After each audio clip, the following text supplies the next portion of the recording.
Gets open for three. Dagger! The kick in, here it comes. Swing and a miss! And a World Series Game 7 winning Curly W is in the books. Washington Capitals are the 2018 Stanley Cup champions. You like that? You like that? I like that. You gotta like that, right? My approval ratings keep going up. Sorry to keep you waiting. Complicated business. Well, welcome in Defeating the Curse. The streak continues for the show. The weekly pod remains consistent. Stevie, it's good to see you. FP, it's good to see you too. Boys, we are a day early this week. We got Halloween and festivities and all kinds of stuff tomorrow on our normal recording day. Stevie, I'm assuming you're taking the kids out. Are you dressing up? Are you a Halloween guy?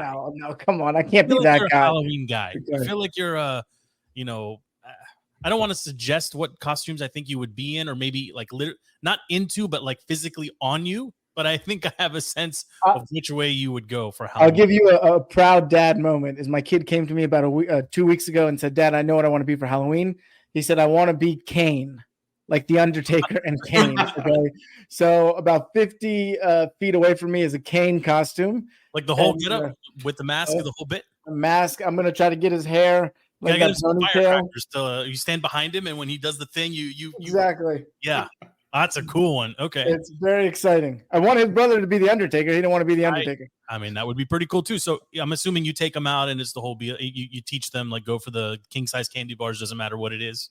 Well, I actually I split up the kids. They're getting old enough now where they can be with their friends. Okay. So I'll be with the little one. I find out who's the biggest troublemaker. You be with that one. I assume you're the same way. Or you keep them all together, probably. We split up duties on Halloween. I generally don't like the walking around or the exercising component of Halloween, so I will be home with a tub size, like a bathing tub size bucket of king size candy bars. I got to be honest. I like they ring the doorbell and I open the door. I'm not wearing a costume. This is what I look like. But like there is definitely an age cutoff right now. I usually have two buckets, right? The little ones, and they're excited. Family? Well, I'm king size, but you have to pass a certain like eyeball test. Okay. If I'm pinning you at, I'm going to try to age you quickly when I open the door. Sub 13. If you're 11 or under, 12 or under, or just generally like small in stature, king size bars. If you're older and coming around with the sheet, like the pillowcase thing, I got fun size for you. I got some like, I don't know, some like toiletries that I'll throw at you or something. Like, don't come here. Wrong house for that. Like, what if you got a good costume? Yeah, I was gonna say, what if he comes with a really good costume, but he's 15? I've never been a costume guy. Like my kids, to some extent, are into it, like Turtles or Elsa or whatever. That's fine. Like he rolls up with the perfect The Rock turtleneck gold chain get up. Like I do. I am a sucker for that one with the fanny pack. Yeah, I would put the candy into the fanny pack if I saw that one. Maybe. Okay. Let me take inventory tomorrow. But the majority, I feel like it's close to 50-50, age appropriate and then age inappropriate. And the parents that come along, I always like to throw them a bone too because they're just walking around. So I always toss them like a Twix or something to chew on while they're walking around. That's what I would want. Yeah, if they're open to it. But we get a lot. We get a lot of kids. We get a lot of kids over here, and we're the corner house. So like we make it known that kids are welcome. The hardest part is always how do you signal it's over? Like stop coming to my house. Like that's always the hard part, right? Because there's always like some group that comes over at like 9, just too late. And I'm like, hey, you ruined a good thing. Like we were gonna end on a high. Now you've totally ruined it. You're waking up my kids. You're ringing the doorbell. Like, get out of here. It's over. Just put a sign on the door. Yeah, I mean, we could do that. FP, there's no chance you are going out to an event or anything like that tomorrow, right? Typically, what I do is turn off all the lights and hide in the man cave in the basement. And it sounds like I'm just like this Grinch that doesn't want to hand out candy, but it's because I have the dog. And if they ring the doorbell every 15 seconds, the dog's just going to go crazy all night. So maybe sometimes there's a bowl of candy out there. So do you have candy that you pass out, or the first few years I had a bowl of candy that sat out there? Okay. What happened to that bowl of candy? I don't know. I don't know if one kid took it all. Or if I don't know if somebody did. Physical bowl also, or do they? Yeah, I go to the Dollar Tree and I get like the orange bowl, pumpkin looking bowl. Those are never there when I come back outside. Yeah, see, this is what I was afraid of, right? Like that's why I don't like leaving it out because they're gonna take my bowl.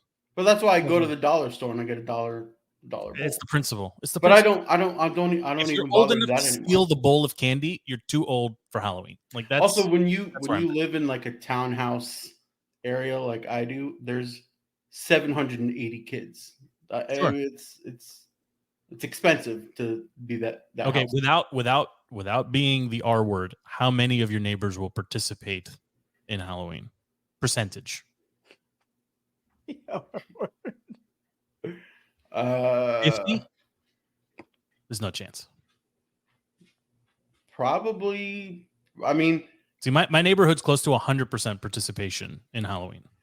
Stevie, I'm lucky that I'm in a little offset, so it's not as bad. But the deeper neighborhoods, I would say 75%. Yeah, there's a lot of young. Come on, Vienna, 100%. It's the same percentage that in Herndon celebrate Diwali. We can talk to Peter about that. I mean, Peter from Herndon. Okay. Peter is the only one that's not celebrating Diwali in his neighborhood. So hey. Yeah, that's sure. Yes. Okay, so tomorrow Halloween, that's why we're here. We can park the Halloween conversation. I guess we'll regroup on wins and losses from Halloween. But let's talk about this game. Stevie, did you watch more than 5 minutes of the Redskins hosting the Eagles in the Link? I did, but I didn't let it affect me in the sense of I scheduled the play dates for the kids. The friends came over. They were entertained. Everyone's happy. So jealous of you. I'm able to sit down, and I did watch the game. There was nothing good on Red Zone, so it was the only good game at 1 o'clock. Odd week, right? There was no bye weeks, like no bye teams. It's the first time it's happened in a long time. Yeah. This is it was scheduling anomaly. Yeah, first time in 13 years that there was. These Thursday, Sunday, Monday games suck. They need to flex every game that is being broadcast to a national audience. I mean, you can imagine that the networks wouldn't go for it, right? Because there's only so many of them. But Bears Chargers was brutal last night. Raiders Lions tonight is going to suck. Why are the Raiders always on national TV? Stadium? I guess so. I don't know. Like it can't be tied to Garoppolo. Like it was Carr, but like, there's no way. Like I don't know. Maybe the stadium. Who knows? But I think they also like the teams that play like west of Mississippi, right? Because like the broadcast quality is better. Still light out when they show it on the East Coast. Maybe something like that factors in. I don't know. Then I end up seeing Baker Mayfield and the Bucks all the time. Why? Yo, listen. I didn't want to get Travis Kelce's on every commercial. His face appears during every commercial break of every game. He is the new Baker Mayfield. Baker a couple seasons ago was selling us car insurance, cookies. But what else was he selling? But GoDaddy internet. He was selling everything. And now you got Kelce. I'm so done with the Kelce. And we watched some of the Broncos game here. I know we'll pivot back to the Commanders here in a second, but we watched a lot of the Broncos game at my house yesterday. Did you happen to catch the Broncos fans serenading the Chiefs with Tay-Tay songs? Yeah, at the whole stadium played it after the win. Fabulous. It was fabulous. They played Shake It Off after the win. Yes. It was their quarterback I think threw for 99 yards and 3 touchdowns and somehow still is poop on fire. But anyway, going back to this game, Eagles come in. I mean, they leave with a victory. This is the second time now that the Commanders, they won't see the Eagles again this season unless somehow by some miracle they make it to the playoffs. But let's park that conversation. So they go 0-2 on the season. The Commanders do against the Eagles. They could have beaten them in both games. They had leads to open both games. They looked good offensively in both games. The defense, I mean, just super leaky. And Sam Howell, this is my one big takeaway. Sam Howell statistically, and I know like the week is officially not over because we have one more game here tonight on Monday night. He had the best statistical game of any quarterback in the league yesterday, and they still couldn't get a win. Like if that's not enough of an indictment on how poor this defense is playing, I don't know what else to tell you. Like you've got a guy who's basically a rookie leading the league statistically yesterday. One of the best games he's played from end to end. I know he had that one interception, but he looked good. Offensive line looked better, and I know FP wanted to talk about this. Some of those subs made meaningful impact on the quality of the unit. But like you have a lead going into halftime for the second time facing this team, arguably one of the better teams, not just in your division, but in the conference and certainly in the league. I mean, they're still in my top 5, and I'm sure they're in yours as well. if you're not going to win that game, you really have no business winning pretty much any other game, especially considering how good the offense looked at times. The defense just cannot stop anyone. I know tomorrow's the trade deadline. I would be shocked if Ron, the GM, actually makes any moves, but it at least merits a conversation. Like, is there anyone on the defensive side of the ball that you would fight to keep here? I guess that's where I'm going, FP. Ron, the GM, better have no decision-making power for this team. He's in a lame duck presidency. Like, don't put any laws into effect. You're leaving. We don't want you to have any say on the future of this franchise. Harris should step in and prevent Ron from trading away assets and pieces or whatever and kind of screwing over the future. And I don't think Ron would do it intentionally. Ron is truly just a terrible, terrible talent evaluator. Terrible with free agent signings, terrible with evaluating his own talent, his own team, Let's look at the offensive line. roster. Let's talk about the offensive line yesterday. Absolutely unacceptable. And this is the fourth year in a row where you have the more skilled, the better fit hidden in the depth of your roster. And then suddenly, who 5 to 6 weeks later, not Ron. Who, FP? First, tell me what the Martys do. Clearly, they do nothing. So why are we even paying them to be fake GMs?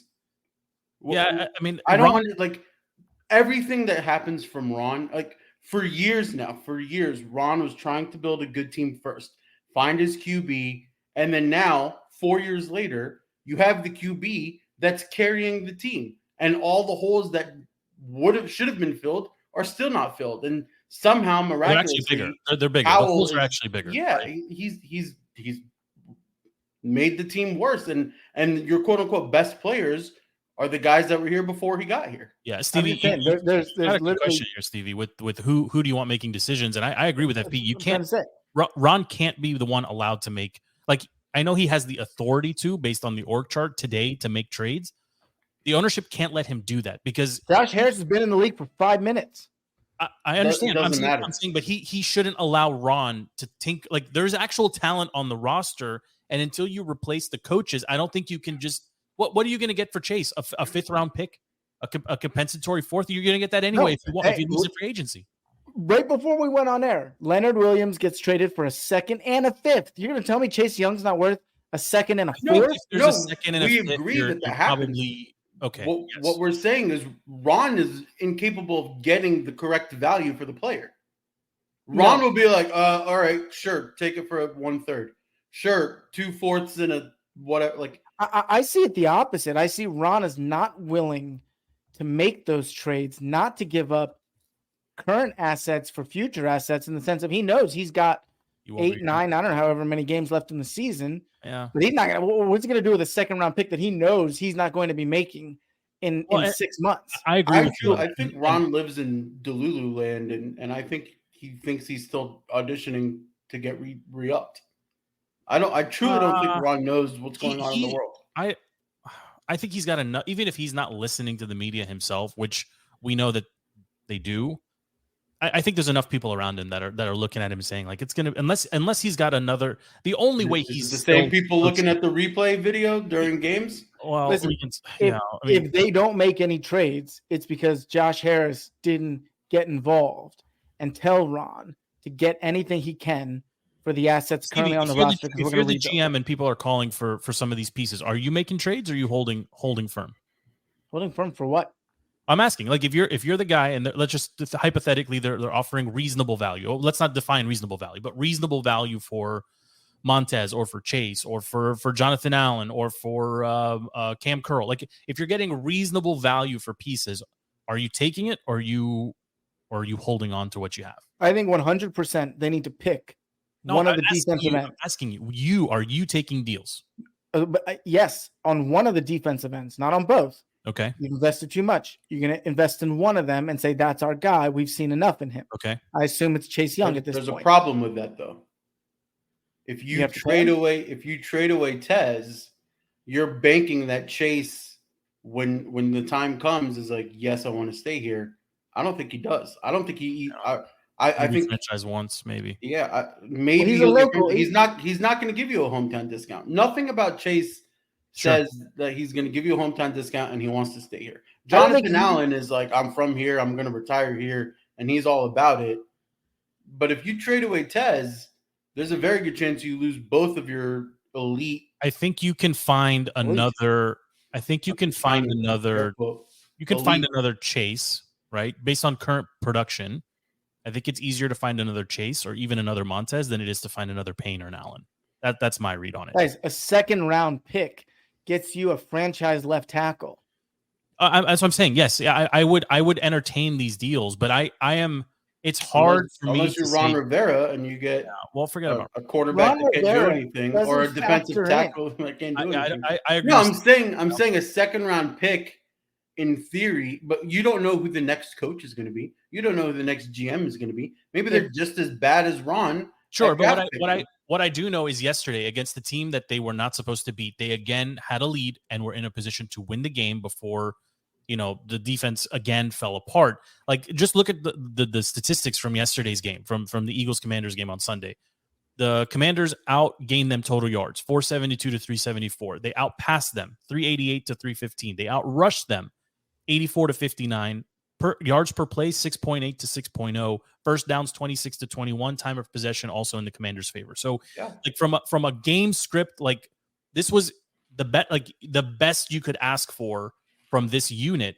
They can't stop anyone. And in reality, like, this is a little bit of revisionist history, but if you go back, if the Eagles don't fumble inside the red zone twice, right? Yeah, they could have dropped a 50. It's a 50 point. It's a 50-point outburst, right? So the defense, I don't know why all of a sudden Forbes found the field again. Like, for weeks he didn't play, and then all of a sudden he's back in there. I don't know if there's something that they're trying to teach him. But did you guys catch Darryl Green after the game yesterday too, saying like I could fix him in like 15 minutes? Yeah. Like, I'm not buying the 15 minutes thing. Like, Darryl's been out of the league for 20 years, so I think some things have changed in the league since he was playing corner. But I do respect his eyeball, and I respect his position and his stature within the organization. And for him to say something like that, because he's usually captain optimist and he never says anything negative about anything, but he sees something clearly that is just wrong or afoot, like something is just amiss. I found that to be very interesting. But offensively, you couldn't have asked for a better performance. And I hate to do this, but our guy Terry dropping a ball the way he did. I know we can talk about the failed challenge on the Eagles not catch, and then I think the league got involved and said, hey, that wasn't a first down. Like, there was something wrong with that catch, that whole sequence of efforts, if you will. It's third and whatever, fourth and whatever. The ball is caught. The line, like the line judge moves over. They flip the sign. It's first down, whatever. Then there's an awkward pause, right? I think it was Slay that stayed down. Yep. Then all of a sudden we go to commercial. We come back. Ron's got his his stoic arms crossed on the sideline, not doing anything. I don't know what you guys make of that, but it just seemed like something was off. It seemed odd that he wouldn't challenge in that spot. Just like a series or two before, he didn't challenge. I'm tired of the refs talk. I'm sorry. I've been a Redskins can you explain it to me? How does it go from first down to fourth? How does that happen? I explain it. The refs make shitty calls. That's just how. That's listen. How you want. Do you want my conspiracy theory? You want my conspiracy theory? I mean, I'm curious, but okay, let's hear it. I think Michelle Obama. No. First of all, his name is Mike. But the betting line for Redskins Eagles, it was the largest. I'm just saying. It was. I know where you're going, FP. It was odd that they just flip it. They don't offer an explanation, and then Ron just. They had to correct course. I'm just annoyed with not accepting everything. Listen, I'm with Steve. I don't care about the refs. Okay. I care about earlier when Ron doesn't challenge the Smith catch. Drop. Yeah, it wasn't a catch. The no catch. If nothing else, if you see the Eagles, they're rushing to get a line run Even if you're wrong, just be like, I'm gonna throw What the flag. game is he watching on this? Like, even if you don't know, while you're waiting for your third video assistant to watch why isn't someone just walking around on the sideline with an iPad in their hand, watching YouTube TV, right, of the game, so they can see all the replays and hold it up in front of Ron's face and be like, "Hey, Well, coach, I mean, maybe those, take a look at guys, TV those angles." are all blocked when you're in stadium. You're not allowed to watch those. The forest for the trees. The forest for the trees here. And what I saw yesterday was, again, a team that has quit on their coach. And I'll tell you why you see that. Coach. I see it. They've quit on the coaching staff in the sense of when you have 1 week in offense playing great, defense plays poorly. Then the following week you have a defense, or the previous week you have a defense play great, offense can't score anything. What that tells you is that every unit is essentially playing for themselves at this point. The defense and every guy, great. Well, we hear that every week from Jonathan Allen. He says, "I'm just worried about they actually say it indirectly. Directly every week during their media takes, right? They're sick of it. They say they're sick of it. We're just focused on our unit. I'm just making sure that he never talks about the defense at large, right? He's always talking about the D line, the defense. Like there's no cohesiveness. There's no, I got the offense's back. They got our back. They had some struggles. We picked them up. There's none of that. The locker room is gone. Now it's every man for himself. So Eric Bieniemy did call a great game and had a great game plan. It's because Eric Bieniemy wants to put a great game plan for Eric Bieniemy. And Sam Howell had a great game. Sam Howell needs to prove himself.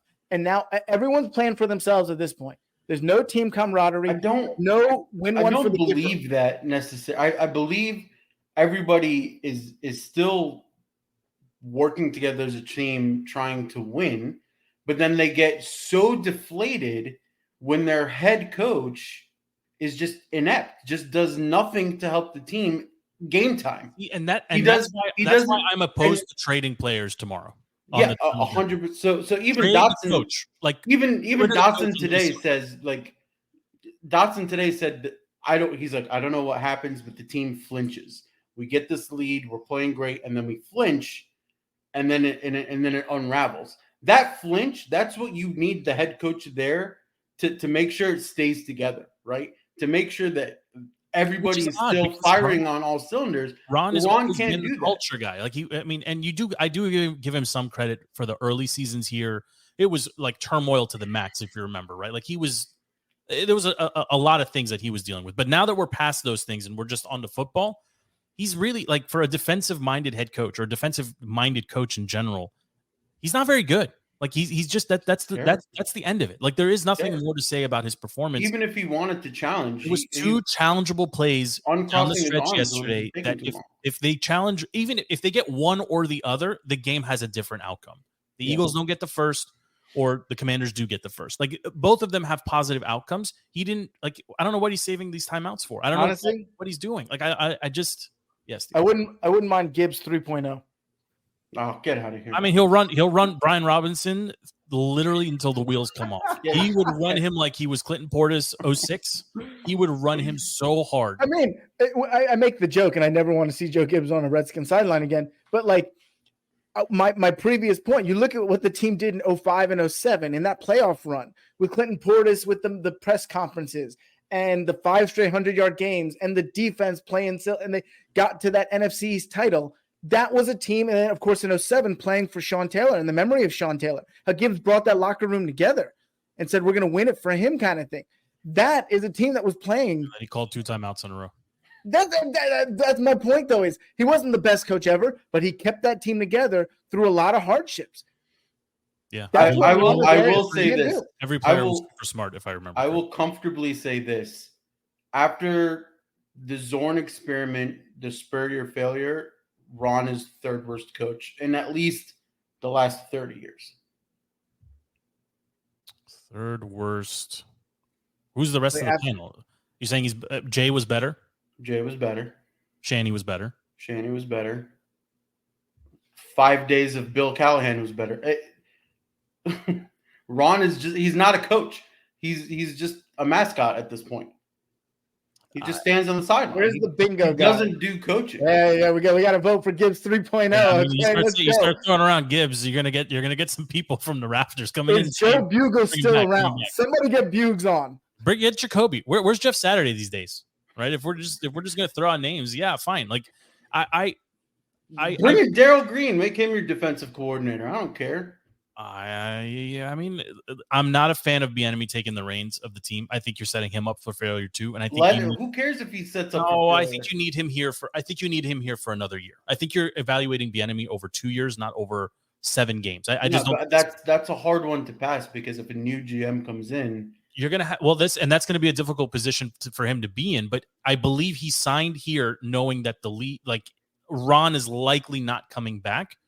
So it's like if the offense plays the way they did yesterday for half of the games remaining on the schedule, I think he can make a reasonable claim to at least be interviewed for the head coaching job, right? And that's the knock on Bieniemy. He's interviewed 100 times. He's never been the guy. We had this conversation 1 or 2 weeks ago. Would this team not function better immediately if he was the interim head coach now? I don't think so, because I think you don't think Bieniemy would have challenged or been quicker with reviews or timeouts? I believe Ron, the coach, is deficient in many things, but as the leader of a locker room, I think he still has, when he steps in the room, I think the guys are still listening. I agree with Stevie to a lesser extent. Maybe they're not playing for him necessarily, but he's still an authority figure. And he's still listening. Have you watched the Bieniemy presser? He is very likable. I can't see any offensive player that looks at him and they're like, man, some failed shots at the team too, which I honestly don't mind. But yesterday, the offense, like, I don't really have a negative to point out from on the offensive side of the ball. Maybe Howell's one pick, but he completed 40 passes basically for 400 yards and 4 touchdowns. I mean, Howell gets a pass for sure. He not just a pass. I think he played. This is the second time he's faced the Eagles, a top caliber defense, and he performed. He performed and played well. I can't believe we're sitting here for 30 minutes and we have a franchise quarterback. How crazy is it? We've been waiting for a franchise quarterback. First lives, baby. 20 years. Yeah, and everything else falls apart. Everything else. Yeah, last year, a new owner and a franchise quarterback, and we have both of those, and the team is halfway through that game. Your boy Joey Sly, he can kick a 90-yard field goal. I will never cheer for him again. He could kick it 90 yards. I don't care.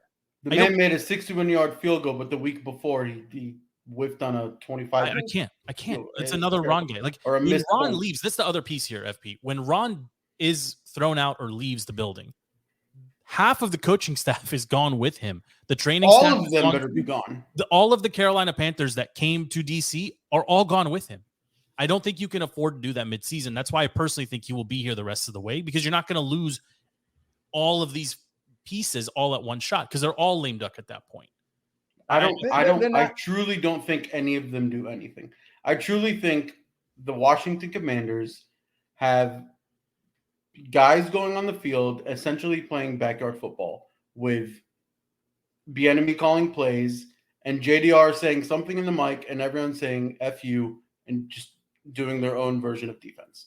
I truly don't think the coaches do anything. Come practice, if you watch any of the social media accounts or anything, there's no real practice. There's no coaching up. They just go through drills. But they're just getting halfway hit with pass. The problem with all this is going to make another offseason of utter chaos when you're going to get a coaching staff entirely obliterated. And now you have a new owner looking for a GM and a coach. A lot of the coaches, the great coaches on the market, are going to probably want GM power. You're not going to want to do that again. This will just be another year of drama. Now you bring in a new coach, and it's not a Sam Howell guy. Sam Howell's not their guy. I mean, it's just another year of instability. And what are we going to go? Resurrect another dinosaur? Or is a young candidate really going to come here? Yeah, I don't think they can afford to do that. I think they've seen too many young candidates walk out of the building that they're going to have to find one. I think they owe it to the fan base to, like, swing and miss on a young guy is more tolerable, I believe, to the fan base than another retread, another, Peterson, Rivera, whatever. Imagine. I know Lions are playing tonight. Imagine the offensive coordinator, I think Ben Johnson for the Lions versus Bill Belichick. The balls on Josh Harris to pass up on a Belichick and take Belichick. There was Belichick got re-upped. Yeah, They Belichick, redid him. they extended him, but there was talk for like 5 minutes here about would you want to bring him to town, and everybody's like, no. Like I think the fans understand that whoever comes in next, like they need to be like there's only one Belichick, and I think it's gonna be very hard for him to replicate the success he's had in New England anywhere. Ben Johnson, Lou Anarumo or whatever, the DC for the Bengals. Those are my two options. I would also be looking at. Ideally, you bring in your DC head coach, Lou. He takes over and fixes the defensive side of the ball, and then you keep Bieniemy for that extra year, like you were saying, and then you get the consistency with Howell and that offense. I don't know what Bieniemy thinks is going to happen, because if you came here thinking Ron's going to be here for 2, Ron's only going to be here for 1 anyway. But if you're thinking the team was going to be successful and he stays, then you're almost guaranteed again that a second cut, a second season as the offensive coordinator. If Ron is gone and he's got to interview for the job, I don't think it's a guarantee he gets it, unless the team just plays lights out football the way they did yesterday. I feel like Bieniemy knows all he needs is to prove that he can take an offense, get them to score points without Andy Reid's shadow. Okay, but has he done that so far? I don't think so. I actually disagree. Last year, we would have begged for 20 points out of this offense. This year, 5 out of the 8 games, you have 20 points. 3 out of the other whatever, you have 30 points. Like the offense is putting up points. I don't know, but I don't know if it's a resounding like emphatic yes from Bieniemy's perspective. I think they've also looked stale at times. They've looked sluggish at times. But I think he understands. I don't think he's thinking he's head coach material right now. I think he's out to prove it. He can do it without Andy Reid. So I think another year offensive coordinator, that's fine, and then you lose him after that. Where do you rank this team now? Like I'll tell you, 33rd out of 32. I mean, I know you were super negative, but I mean, Stevie, do you have a number or a place in mind? I know we're gonna talk in the middle of every other crappy team. Well, a lot of the crappy teams won. I mean, the Panthers won, the Patriots won, the Broncos won, the Giants lost in a stinker to the Jets. They maybe they're the new worst team, and the Bears got blown out, right? So the Bears and Giants for me are kind of at the bottom. The Panthers belong there too, but the rest, all of those teams stink, and obviously the Commanders and Patriots will face off on Sunday. Do we realistically think they can win this game?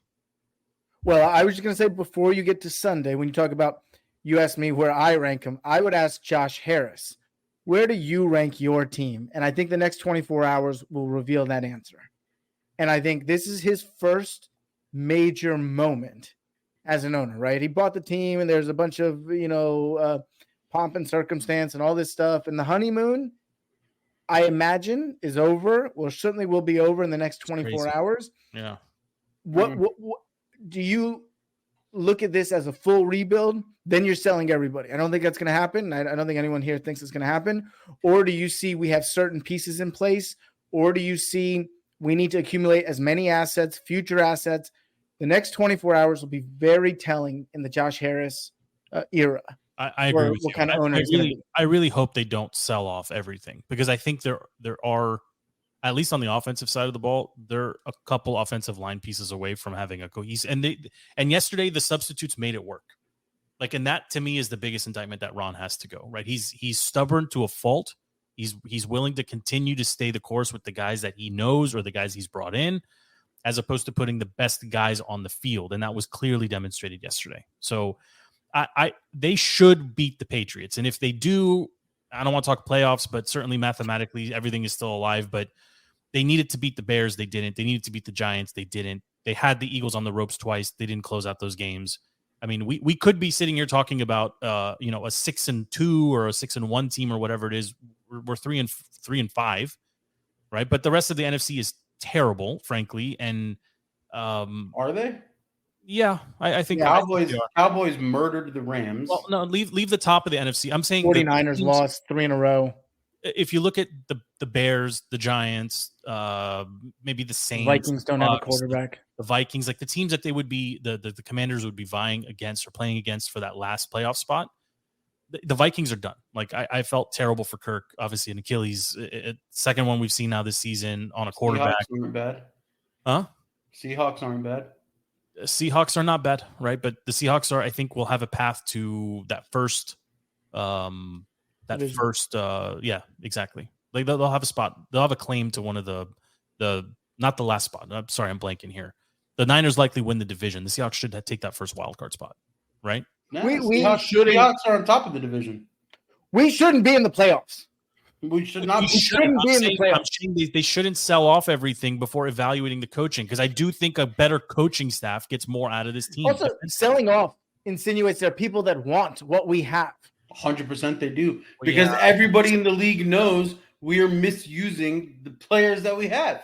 Put Emmanuel Forbes in the middle of the NFL free agency.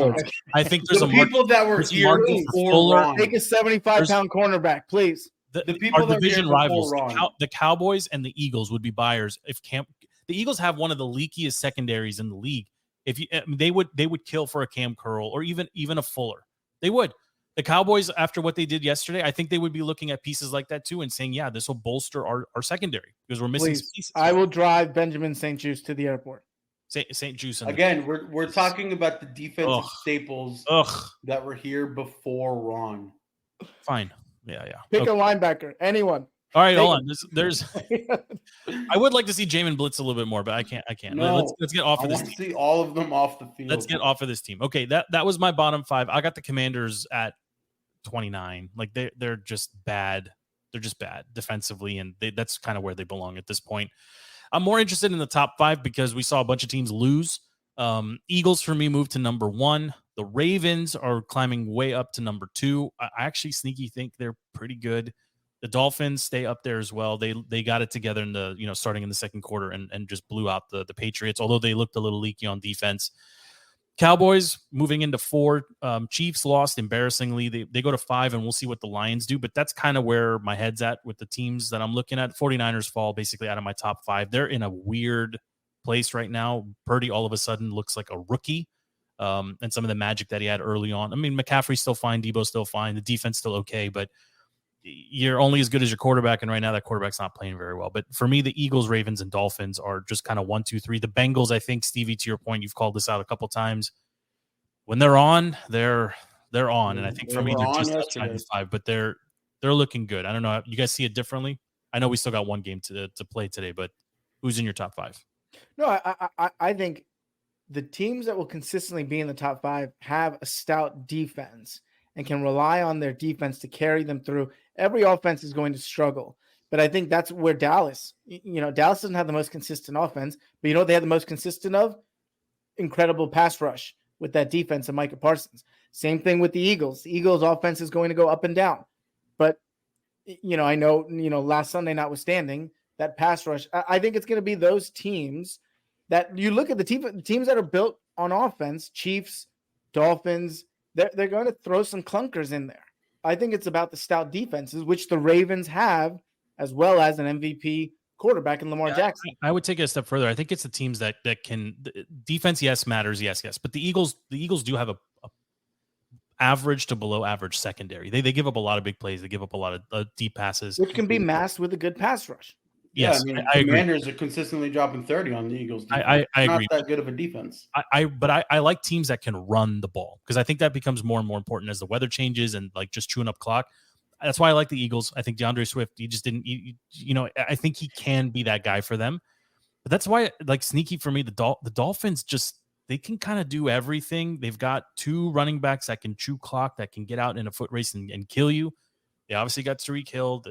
Waddle looked better yesterday. Like they're a really well-built team, and they got, I think it was Jalen's first game back. I think Jalen Ramsey's first defensive game for them. He had a pick and a nice return too. So it'll be interesting to see where they are, and especially if they have to travel north into inclement weather. Like obviously that's going to mitigate some of the speed, but they're really good. You guys are missing on one of the better sneaky good teams in the league right now, and it's the Jaguars, who have a phenomenal defense. 5 straight, I think. I haven't watched the Jaguars game in 4 years. Yeah, I mean, they have a phenomenal defense. Trevor Lawrence is playing at a fairly high level. Howell's playing better. And ETN is fantastic at running the ball right now. Mm-hmm. They're essentially the equivalent of the Niners without the injury bug that constantly ruins the Niners. They also have one of the easier schedules the rest of the way. Like they'll be around, but Trevor, he just doesn't impress me. He doesn't pass the eyeball test for me. I don't know why. 100%. I mean, the Jaguars are doing great. I mean, Doug Peterson, phenomenal coach. I mean, from the top down, that organization somehow, some way, with all their pieces, all their talent, all their elite talent. Yet another franchise that has rebuilt on the fly. Absolutely. Right, retooled on the fly. Okay, well, I mean, we'll see. I got the Lions winning tonight. It was kind of interesting. The line keeps moving on that game. I don't know why, but it looks like everyone's playing on both sides. Because they had such a big clunker against the Ravens. But Laporta, the Ravens are. It looks like Jimmy G's going to play, so the line is moving around a bit. But yeah, I actually will not be watching probably more than here and there. I may not even do the dual screen for this because I'm all in on the World Series right now. And Stevie, we talked last week going into it. These are not the two teams that MLB wanted. Certainly, I think they wanted Astros, Phillies, right? Star power, offensive, just showcase, blah blah blah blah blah. They get Diamondbacks and Rangers, and it's been game 1 was phenomenal. Game 2, not so phenomenal. A lot of offense, so very one-sided affair. What are you expecting going into 3? And how big of a star is your boy Adolis Garcia going to be? Because holy smokes, man, this guy, he's out there like slow and baby bouncy over the plate. It seems like every time he's at bat, he's going to smash it every single time. Well, that's what makes him a star, is that when he got up in the bottom of the 11th, I think everyone knew he was going to do something special. Yeah. And of course, that wouldn't have happened except for Corey Seager first pitch, which actually shout out to the announcer who called it, saying Corey Seager loves to jump that first pitch. Yeah, I mean, playoff baseball shines through whatever teams are out there. So I know the league loves the fan bases for the Astros and the Phillies because they're better fan bases. Rangers and Diamondbacks fans are terrible. That's what I expect tonight, is you will see, the equivalent of a regular season crowd at Citizen Bank Park. Really? That's sad. And they're going to get up for, the big moments and down for, but it's not going to be a consistent energy in the building, which is ridiculous because right now the Arizona Diamondbacks are the favorites. Even like, I understand it's 1-1 and they now have home field advantage, but everything in playoff baseball comes down to pitching. And the Arizona Diamondbacks right now have a kid tonight that is pitching, that is a rookie, that has some of the nastiest stuff I've seen all this postseason. Brandon Pfaft. He's got a crazy name, but this kid can throw. And so Merrill Kelly, who was pitching very mediocre all postseason, all of a sudden pitches 1-run ball in game 2. And then you have your superstar, Zach Gallen, pitch game 1 in a loss. But right now you've got these 3 guys pitching lights out. That'll carry you through. And the Rangers just don't have it. I don't know who's actually pitching tonight. I assume it's Max Scherzer, and I don't think he'll get through 4 innings. They don't have the pitching. And if you got to send Max every 4th day, he's not that pitcher now. He was struggling. Yeah, he's pitching tonight. Yeah, he's pitching tonight. If he can get through 4, it's a huge victory for the Rangers. Huge. I don't know if he's got 4. I don't know if he's got 4. The dog is going bananas over there. Dog is going crazy. I don't know if he's got 4 in him, Stevie. Like he was leaving. He's your number 2 pitcher. Yeah, and they picked him up like 5 minutes ago. So like I don't know where they go, to be honest. But the red, white, and blue like jacket that W wore out to throw the first pitch was amazing. I went immediately online to try to find one. I couldn't find it. Couldn't find it anywhere. Where are you ever gonna rock that? When I go to Texas. I don't know. That's my guy. That's my guy. I'm not ashamed to say it. That's my guy. The only travesty in this is that the Texas Rangers have the best pitcher in the world on the injured reserve. And it really would have been something special to see Jacob deGrom in a World Series. And that I couldn't imagine what the series would look like. So having deGrom every 4th day. Do you think it's Arizona? What, in 4 and 5, or not in 4? Sorry, in 5 or 6, or do you think? No, I think it'll be in 6. Okay. I think if you can get those 3 guys out, and I think the pitching will overtake them. Right now, Ketel Marte is, he set the record for, most consecutive games with a hit, 18 games in the postseason. Right now, the bats are hot. Pitching is good. And, outside of what Paul Sewald did in giving up that home run to Corey Seager, their bullpen's been good, except for game one. Now, you're back to your question of Dallas Garcia. It's rare. What he's doing is just, everything looks like he's enough reason for me to tune into the World Series. At least because I want to see. I just want to see if the legend keeps growing with him. Baseball is a very streaky game. Same thing in basketball. You get on a burner and you get on a heater. And we saw it a couple years ago with Randy Arozarena. Like we saw it. Hey, by the way, happy Nats anniversary. 4-year anniversary. 30th. Okay. That's right. 4 years ago. We saw it with the Nats. We saw it with Soto in 2019, Rendon. Same thing. You get on a heater, that'll carry you through to a World Series. Well, and psychologically, it impacts the team you're facing as well when they think they can't get an out. Like you're going to crush the ball. And the Phillies were on that heater. Now, the way the Diamondbacks beat them was they pitched around those guys. That's actually historically been the way to get around Bryce. When Bryce, a very streaky hitter. So when he's really hot, what do? You keep on walking him. Yep. Gets him out of his rhythm. Yeah. Yeah. I'm looking forward to that tonight. I don't know how much Monday Night Football I'm actually going to watch. Maybe dual screen. I'm hoping for 2 good games. We'll see what happens. FB, I did want to bring this up too. We saw, if you haven't seen, I'm going to try to describe gently what happened to a hockey player playing in, professional actually maybe FB. Adam Johnson.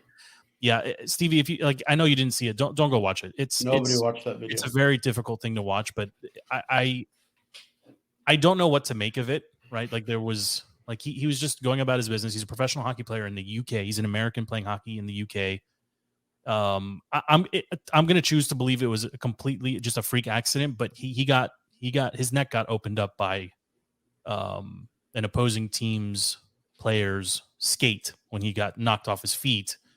And he passed away. It's a terrible story, and there's nothing positive that will come of it.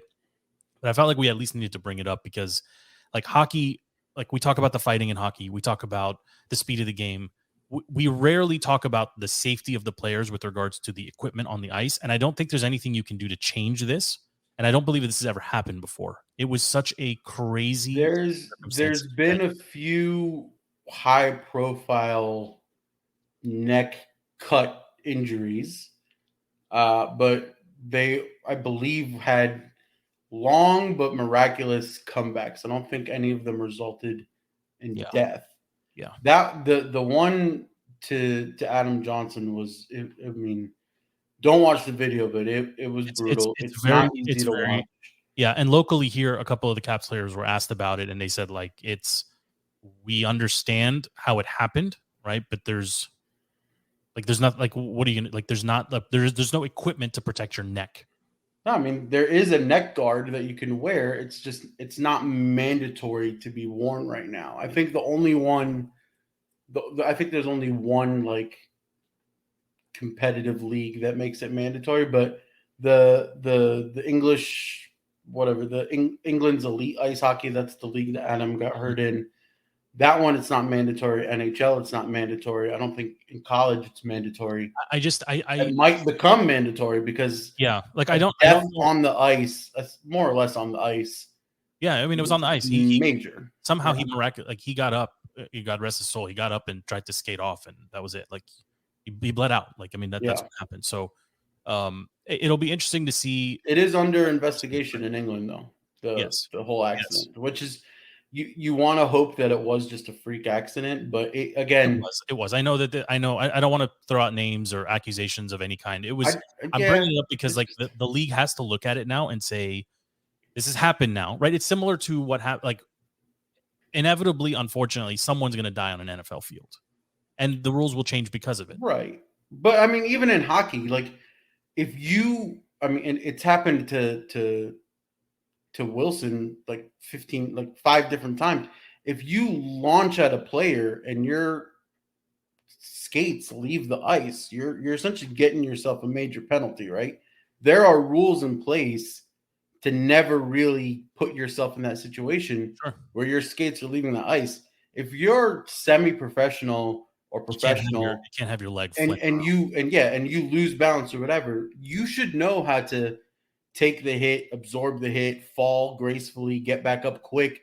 That's part of the game. Sure. But for you to be essentially flailing about and you like Jet Li high kick your leg out, that's not supposed to happen. And that's why it's under investigation, because we've seen similar in soccer too. Right? Like the high kicks in soccer have basically been outlawed. They've been trained out of the sport over the last 15 years.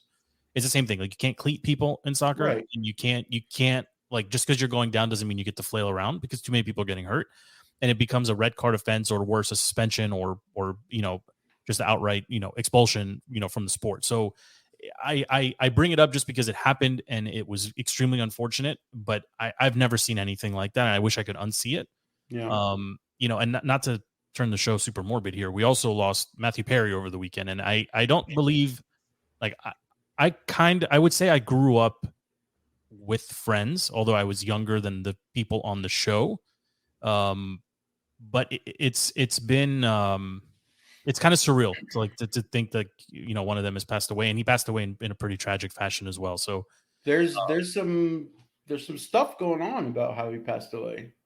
It's a little weird. I heard it was cardiac arrest in a hot tub. So no, more so that for like the last 2 weeks, his Instagram posts were kind of this weird, ominous link to Batman, and he would call himself Matman, and it was this weird. He kept showing like the bat signal on his Instagram, and then apparently in the book that he had just recently published, there's a part in it where he says, if I'm ever like about to relapse or if I'm in danger, he thinks about Batman, his favorite superhero comic, right? Calls himself Matman, and that's kind of his like shout for help, more or less. And then for 2 weeks you see Batman all over his Instagram, and the last picture he posted was him in the jacuzzi that he quote unquote drowned in. It's very. I'm not saying he didn't die. Like, I'm not saying it was an overdose or anything. I'm just saying it's not. I don't think it's as clean cut as it is. I bring it up because a lot of his friends may have missed his cry for help or something. It's very sad. It's sad, and it's too soon. Like he was 53 or 54 years old, but so many people were raised by that show, directly or indirectly, right? Like a profound and lasting legacy from like the laughs in particular. And I think, again, it's very telling. All laughs on the screen, very few laughs off the screen, especially in the later part of his life. And I think it's again, like I respect a lot of the nonprofit work he did. I respect like as a person, I think he tries to help. He's even famously quoted saying, like, if somebody walks up to me that I know is struggling with substance abuse and asks for help, like I'll do anything I can because I can relate to that person, right? I think his legacy will endure from the show's perspective and the laughs perspective, but I hope some of his volunteer work and his charitable efforts will too. Like I hope people remember that and they see him for more than just the funny guy on the show, because he did mean a lot to people. I think there are some of these, it's not about his acting chops, right? It's about the influence that show had on a generation. I know a lot of people try to downplay it, and in hindsight, maybe it was romanticized or whatever, but we grew up with these guys more or less, and he was known as this character that could find light and kind of raise the I don't know, just make people feel better, right? And I see a lot of people, there's a lot of negativity in the world. I know we're not gonna get into what's happening in the Middle East. I think we'll save that for our offline chat, just to share, you and I, but there's so much negativity, so much terrible stuff happening, and he was one of the bright spots just because people respected him from his work on a TV show of all things, right? So yeah, forget about the Whole 9 Yards. It's a classic movie. Whole 9 Yards is the Sandler flick, right? No. Oh! I'm thinking of The Longest Yard. I'm thinking of The Longest Yard. Whole 9 Yards, Whole 10 Yards. Him and Bruce. Whole 10 Yards. That's right. Yeah. Anyway, sorry to end it on a downer, boys, but outside of Monday Night Football and the World Series continuing, we got the Ballon d'Or. I know neither of you care about soccer, but we'll see if Lionel Messi or Erling Haaland to come away with the the Professional Footballer of the Year award. Talking gibberish. I understand. I'll wait for LP I'll share my thoughts with LP since you both don't care. Any final thoughts as we put a bow on this one? I know we went a little bit long. Stevie, any final thoughts? Any UFC fights we need to keep? I was just going to say, since you guys don't care, congratulations to Francis Ngannou. Fought one of the most amazing boxing fights I've ever seen, the most successful crossover performance in the history of I love that you're all in on this, Stevie. I love it. There's a smile on your face when you talk about this stuff. That's what my 7-year-old loves placing bets on Francis Ngannou. Okay, on FanDuel. It's kind of young, isn't it, to be exposed to? All right, okay. Francis Ngannou proved everybody wrong. He did lose by decision, but it was he got robbed. He took Tyson Fury to the distance. So. Are we ever going to see Logan Paul versus Andrew Tate? No, you're going to see Logan Paul versus Jake Paul. I don't know if I care about that one. I want to see Andrew Tate in the ring. I want to see. Is he allowed to leave Romania? Just do it in Romania. No, Logan doesn't want to fight him. I don't think so either. He's an actual audience fighter. filled with gypsies and pork over there. Yeah, Andrew Tate will kill him too. FB, any final thoughts? No, I'm just really proud of you for looping in a kickball reference when you're talking about World Series. It was Slow and baby bouncy. Did I take you back? Slow and baby bouncy. I did. Slow and baby bouncy. I was like, wow. Yeah. Just helping each other launch the ball over the fence and making the gym teacher go get it. All right, boys. Thank you for your time. The show is DTC, available on all social media platforms and anywhere you get your podcast. Just search DTC or Defeating the Curse. Thank you for hanging out with us. Until next week, we are out. However, if the Skins do make some moves at the trade deadline, I think we will do an emergency pod and get in here to talk about it. So until then, we are out. Thanks again, DTC, anywhere you get your podcast and social media platforms. We're out.